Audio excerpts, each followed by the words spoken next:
The air in the little cafe near the docks was heavy with the late afternoon heat, the smell of fried shrimp and coffee lingering in the sunlight that streamed through the blinds. Mara Weiss sat alone near the window, a paperback open in one hand, the rim of her iced tea sweating onto the table. It was her one quiet day of the week. No drills, no orders, no noise, but the hum of conversation and the soft scrape of cutlery. For once, she was just another face in town. Civilian clothes, hair tied back in a tight braid, nothing to mark her as anything but ordinary. The bell above the door jingled sharply, breaking the calm. Two men in uniform shirts, badges glinting, swaggered in loud, entitled, their voices cutting through the chatter like blades. They were cops, clearly off duty, but still wearing the kind of arrogance that came from too much authority and too little restraint. They headed straight for the counter, where the young waitress, a small brunette who looked barely 20, was stacking mugs. The older of the two leaned in too close, his hand brushing her arm. She tried to laugh it off, stepping back, but the younger one blocked her path. The customers fell silent, eyes darting away. No one wanted trouble. Mara watched for a moment, her jaw tightening. Then she stood. "Hey," she said, her voice steady, clear. She said no. The two men turned toward her. One smirked, the other narrowed his eyes, sizing her up. "Mind your own business, sweetheart," the younger cop said, his tone dripping with mock courtesy. Mara didn't flinch. She stepped closer, her stance firm but unthreatening. "This times is times my business when I see someone being harassed." The cafe had gone silent. Phones were discreetly lifted, recording. The older cop's smirk twisted into something meaner. He took a slow step forward, until he was almost chest to chest with her. "You think you can tell us what to do? You don't even—" He didn't finish the sentence.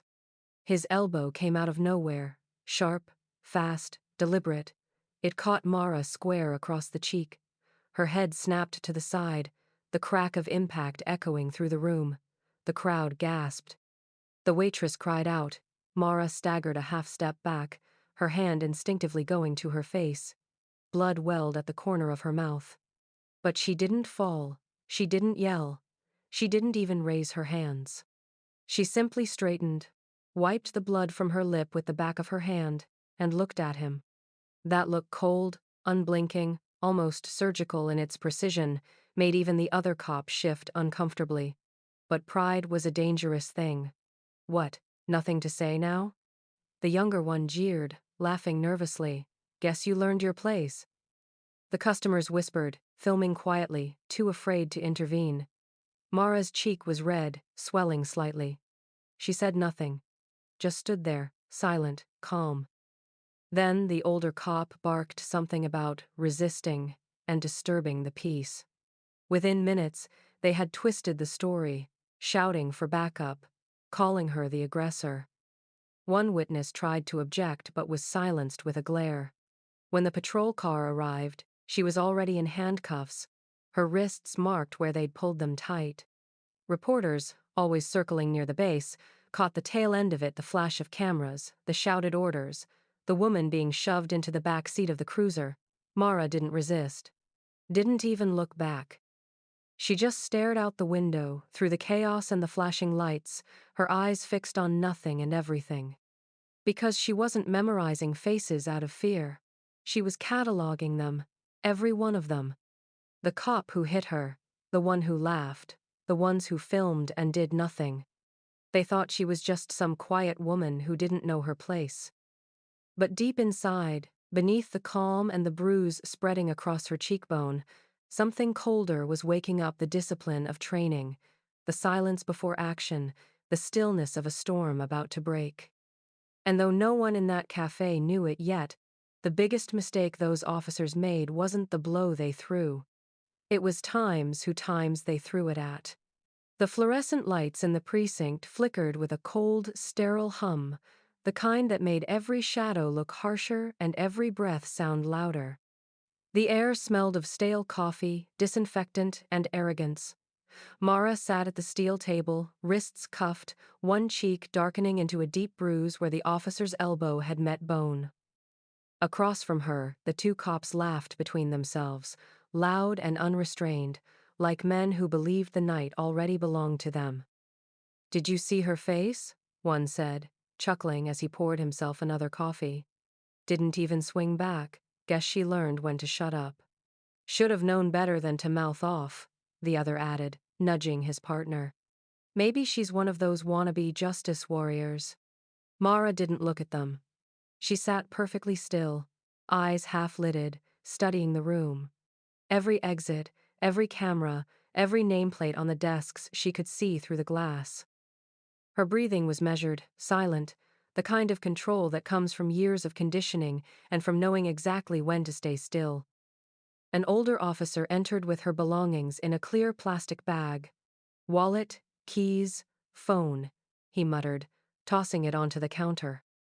The younger cop took the bag, rummaging through it until he found her ID.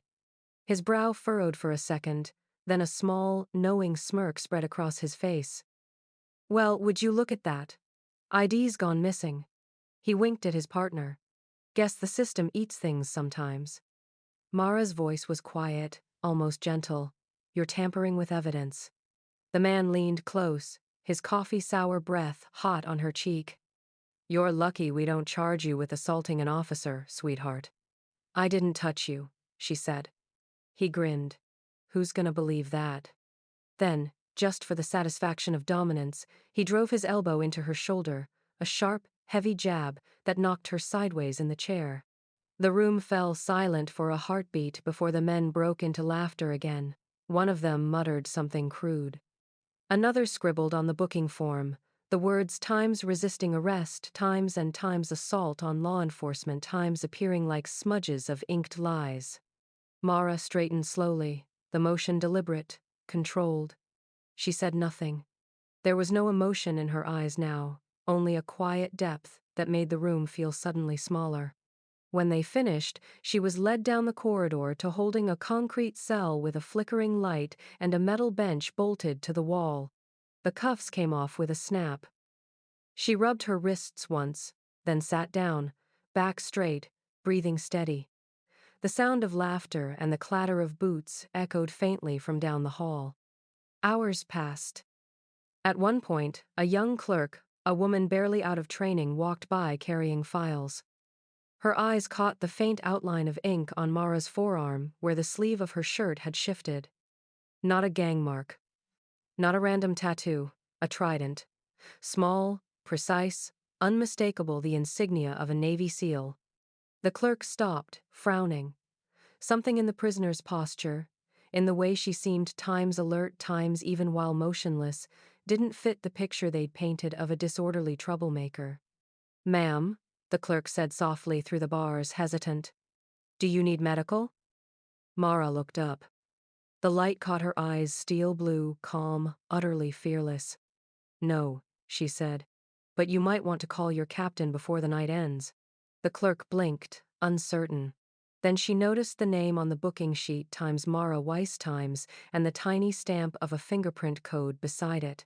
Something about it felt wrong. She carried the files away, but the unease followed her, a quiet whisper in the back of her mind.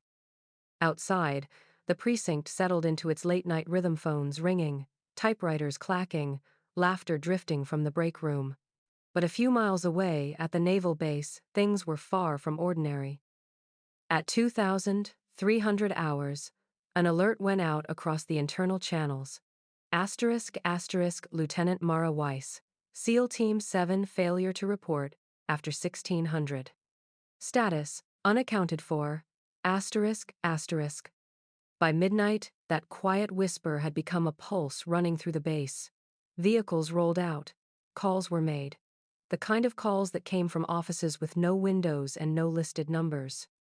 And while the officers at the precinct still laughed in the break room, pouring another round of bitter coffee and reliving the thrill of the lesson they'd taught a stranger, a convoy of black SUVs was already leaving the naval compound, headlights cutting through the fog, engines low and deliberate.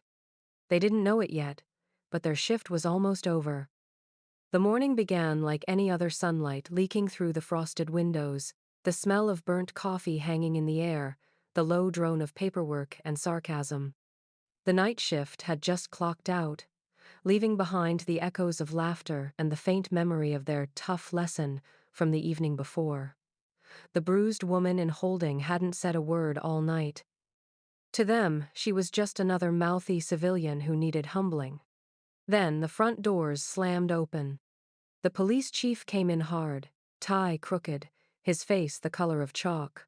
He was on the phone, voice tight and clipped. "Yes, sir. Yes, she's here. We're securing the premises."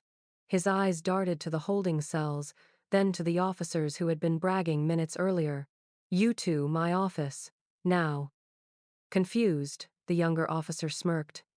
"Chief, if this is about last night, don't worry. We handled it. She's just some local."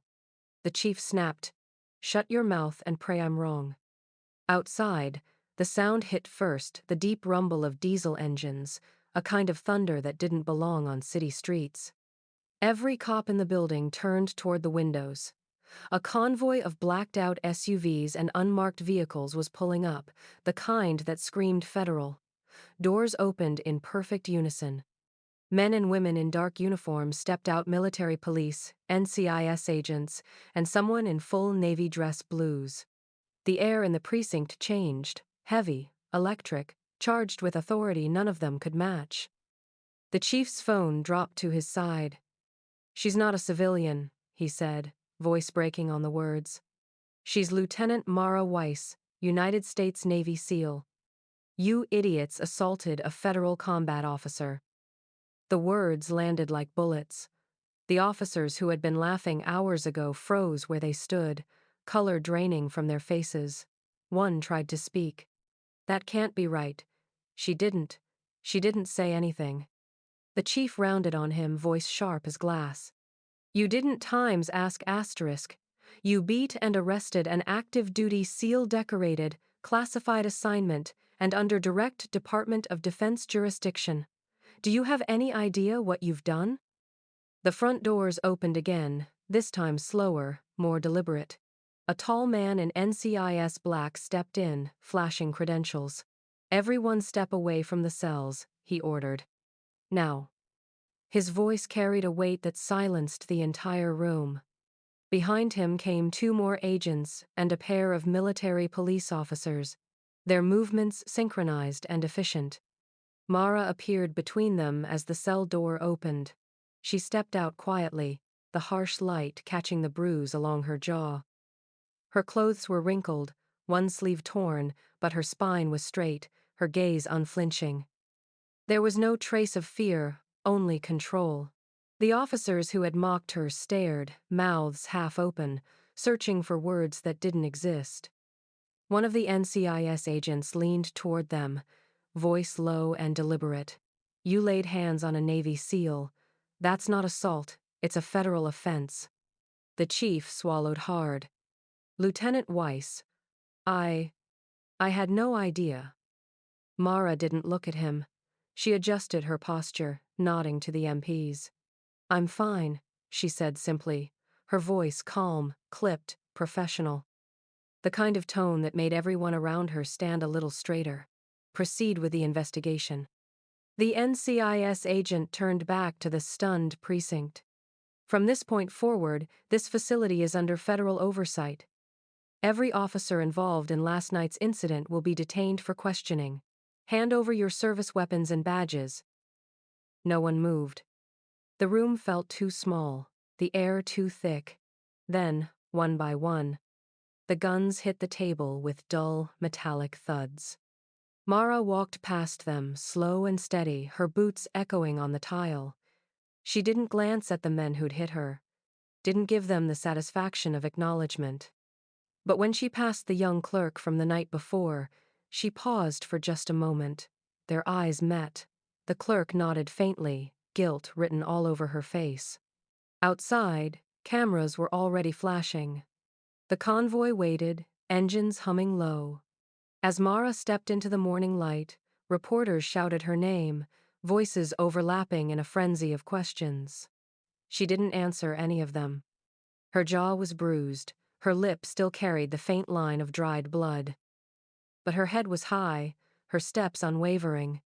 Behind her, the precinct buzzed with chaos agents shouting orders, officers being read their rights, the chief barking into his phone, desperate for damage control. But the woman at the center of it all never looked back. For the first time since the night before, the men who thought they'd broken her finally understood the magnitude of their mistake. They hadn't just hit a woman. They'd hit the wrong soldier. The courtroom was colder than she remembered. Not in temperature, but in tone, sterile, metallic, almost surgical, in how justice now hovered over every polished surface. Rows of reporters filled the back, their cameras poised, lenses trained on the front where the accused sat in their pressed but trembling uniforms. The laughter that once echoed in that precinct was gone, replaced by the dull hum of whispered shame. Mara entered in full dress blues, the medals at her chest catching the light, the seal trident gleaming with quiet authority. Her gait was measured, every step a reminder of discipline forged through years of service. She didn't scan the room, didn't search for recognition or pity. She simply walked to her seat, as though the space already belonged to her. The gallery rose without being asked, instinctively, almost respectfully. The judge's gavel struck once, the sound slicing through the murmurs. "This hearing is now in session," he said, his voice careful, reverent. The charges were read. Assault of a federal officer, obstruction of justice, falsification of public record, misconduct unbecoming of law enforcement. Asterisk. Each word landed heavier than the last. The officers shifted in their seats, hands clasped tightly, eyes avoiding hers. Evidence began to play on the large screen. Body cam footage once conveniently lost, now recovered by NCIS forensics. The grainy video showed the cafe, the confrontation, the moment the elbow struck. The audio captured the jeers, the fabricated report. Gasps rippled through the crowd as the truth unfolded frame by frame. Next came the security footage from the precinct. Mara sitting silently while they mocked her, the officer driving his elbow into her shoulder. The sound of laughter, the click of the cuffs, the silence afterward. When the lights came back up, the room was utterly still. Reporters scribbled furiously. The chief of police sat at the defense table, pale and motionless, his jaw quivering as the federal prosecutor read aloud the list of violations under his command. Mara was called to the stand. She rose, saluted briefly to the judge, and took her seat. The oath was unnecessary. Her very presence was an oath. She spoke with clarity, no trembling, no venom, only precision. "I didn't resist arrest," she began. "I didn't raise my hand or my voice. I gave them every chance to do their duty with integrity. Instead, they chose ego over ethics." Her voice never wavered. "But this isn't about what they did to me. It's about what it says when power forgets its purpose." Every syllable carried the weight of truth wrapped in calm. The officers couldn't look up. One of them, the youngest, stared at the floor, tears edging his eyes. The chief cleared his throat, his voice barely audible when he finally spoke. "Lieutenant Weiss, I didn't know who you were. I'm sorry." Mara turned her head slowly, meeting his gaze with steady eyes that held no malice, only fact. Her words cut through the silence like a blade of light. "You didn't hit a woman that day. You hit a soldier who defended your right to mock her." The air seemed to shatter. Reporters rose, flashes erupted, pens scratched like rain on glass. The quote was already being written into headlines. The judge's gavel came down again, but no one needed to be silenced. The message had already thundered through every corner of the room. The verdict was unanimous, guilty on all counts. The officers were stripped of badge and rank, escorted out in cuffs, their careers ending under the same weight of authority they had once abused. The chief resigned on the spot, unable to speak another word. Mara stood when it was over. No victory smile. No outward pride. Just the quiet composure of someone who knew justice wasn't revenge, it was restoration. As she exited the courthouse, the afternoon sun poured over her shoulders. gilding the edges of her uniform. On the steps outside, a formation of Navy personnel stood at attention, sailors in crisp whites forming two perfect lines. One by one, they raised their hands in salute as she passed. Cameras flashed, but for once, no one spoke. She reached the bottom of the steps and paused, the wind brushing her braid against her shoulder. The world finally saw her not as a victim, not as a story, but as what she had always been, a warrior who never needed to shout to prove her strength. She walked forward into the light, the echo of salutes following her like a quiet promise that honor, when tested, still remembers how to stand.